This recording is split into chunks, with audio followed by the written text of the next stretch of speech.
Retour sur la séance du conseil municipal de la ville de Magog du lundi 4 décembre en compagnie de la mairesse, Mme Nathalie Pelletier. Bonjour, Mme Pelletier. Bonjour. Voici votre conseil en bref.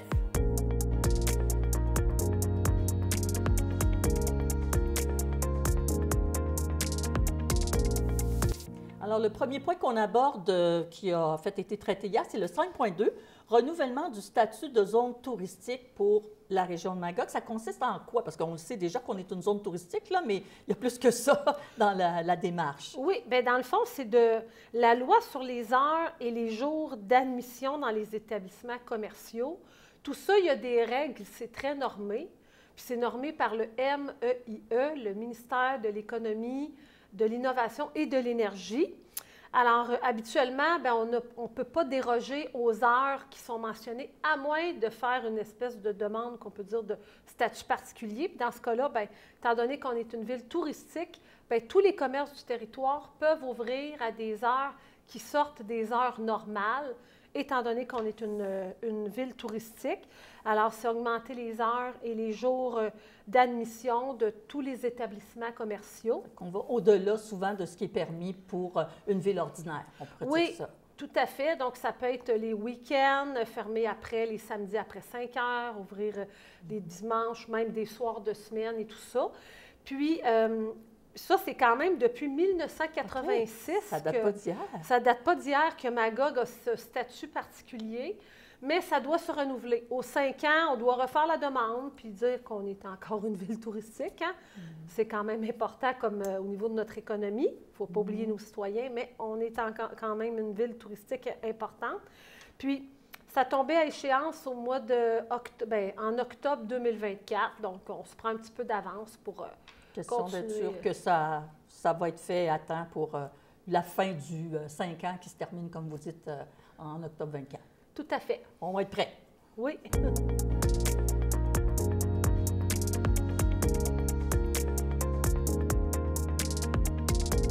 On passe maintenant au point 6.4, Mme Pelletier, signalisation et circulation place Le Stage. Alors, dans le cas de la place Le Stage, vous allez abaisser la limite de vitesse, mais ça ne se fait pas en criant ciseaux, là. Il y a des démarches qui se font avant ça. Puis d'abord, pourquoi la place Le Stage particulièrement? Oui, bien dans le fond, ça découle de demandes de citoyens. Puis nous, bien, on demande aux gens de passer, je le répète encore, passer par le service GO, service de plainte et requête, soit par téléphone ou soit sur le site Internet de la ville. Puis nos équipes reçoivent la demande. Puis il y a quand même un cheminement au niveau des demandes. Si c'est très urgent, ça va être traité entre 5 à 10 jours ouvrables.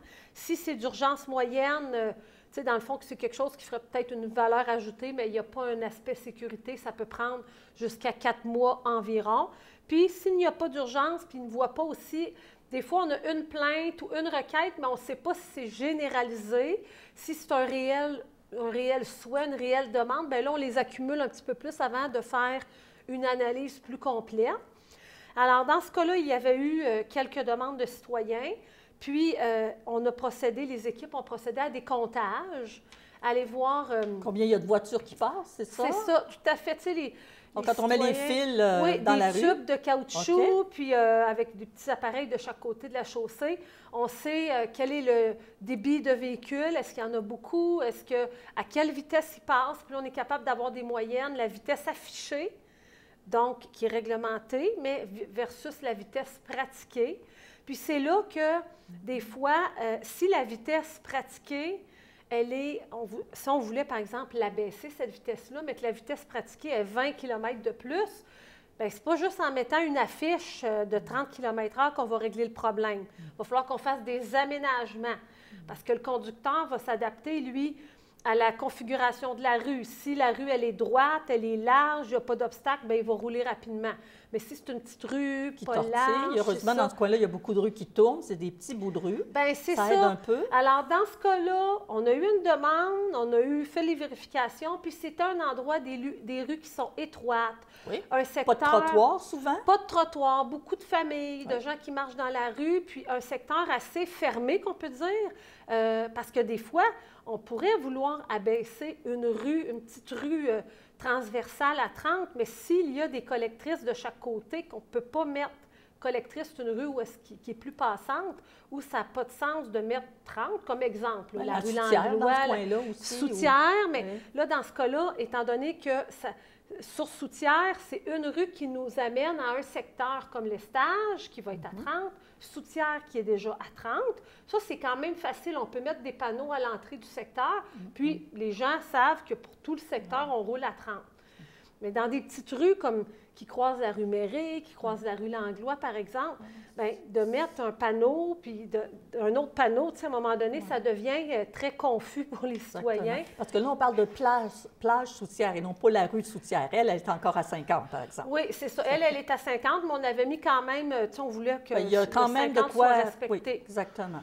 Oui, ouais. Tout à fait. Puis, alors, c'est ça. 30 km/h, ça va être installé prochainement. Puis, on pense que ça devrait faire le bonheur des gens de ce secteur. Il n'y aura pas que des panneaux, il va y avoir aussi des dos d'âne ou des bobards. Ou... Des bollards. Des bollards, ça va être durant l'été.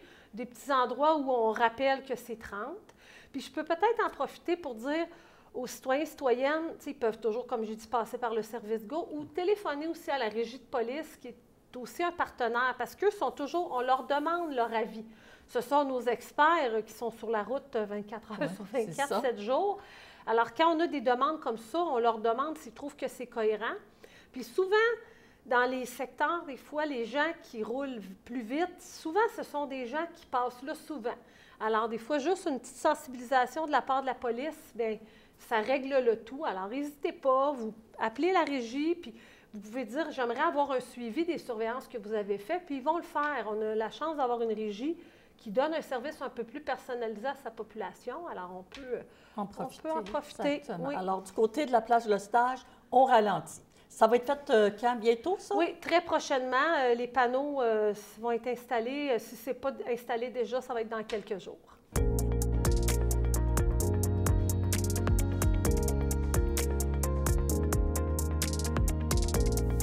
Alors, au point 7.2, demande de démolition pour le 730 Île Charret. En fait, c'est la maison qui est construite sur l'île Charret, qui est la propriété de la ville de Magog depuis déjà quand même un bon bout de temps. Oui, tout à fait. Depuis 2013, c'est la famille Charret, là, du premier ministre, de l'ex-premier ministre Jean Charret, qui avait offert à la ville de pouvoir acquérir, nous faire un don en échange d'un reçu.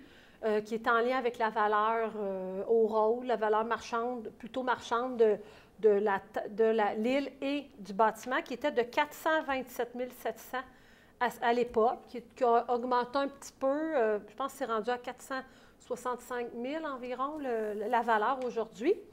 Mais là... Mais vous l'avez eu pour rien, la ville. C'est quand même un beau cadeau. C'est ça, c'est un beau cadeau. Puis dans le fond, ce qu'on fait, c'est que, parce que le bâtiment... on fait toujours quand même des inspections, on veut s'assurer que la structure, elle est solide. Puis avec les gens qui connaissent le parc de la baie de Magog, c'est souvent inondé, cette île-là, aux crues printanières. Puis avec les inondations que nous avons eues durant l'été, ça a monté beaucoup. Puis il y a eu toute l'île a été inondée. Donc, qui dit île, tu sais, inondée, ça veut dire que le bâtiment a été aussi atteint. On a fait faire d'autres inspections dernièrement, puis finalement, ils nous ont dit que la structure avait été affectée, ce qui fait en sorte que là, on a demandé de pousser un peu les investigations, puis il était possible qu'il y ait un bris du bâtiment. Il y a du courant dans ce coin-là, hein, la rivière et notre barrage au bout. Alors, on ne pouvait prendre de chance, c'est pour ça que rapidement, on a demandé de démanteler ce chalet au coût, ça va coûter à la ville 70 000 $, puis on veut que ce soit remis à l'état naturel, parce que de toute façon, c'est une zone inondable avec les bandes riveraines, on ne pourrait construire, on ne pourrait pas construire grand-chose. C'est pas si grand de toute façon. Alors, c'est la même entreprise qui va procéder au démantèlement qui s'occupe actuellement, là, justement, de la tour du quai McPherson. Tout à fait. Alors, c'est un petit peu des dossiers similaires. Hein? C'est encore un enjeu au niveau de la structure. Alors, une fois, là, Dame Nature a peut-être un petit peu compliqué la vie des entrepreneurs qui y travaillent, mais au cours des prochains jours, quand ça va être terminé pour la tour, bien, ils vont aller du côté du bâtiment. La tour, c'était plutôt 30 000 $. Là, c'est 70 000 $, parce que c'est sûr que c'est une gestion des matériaux. C'est quand même, il va y avoir un déploiement avec périmètre de sécurité. On va demander aux citoyens de respecter ça. Mais je pense que ça va peut-être valoir la peine d'aller prendre une petite marche, d'aller voir comment ils s'y prennent. Prendre une petite photo également. Ouais.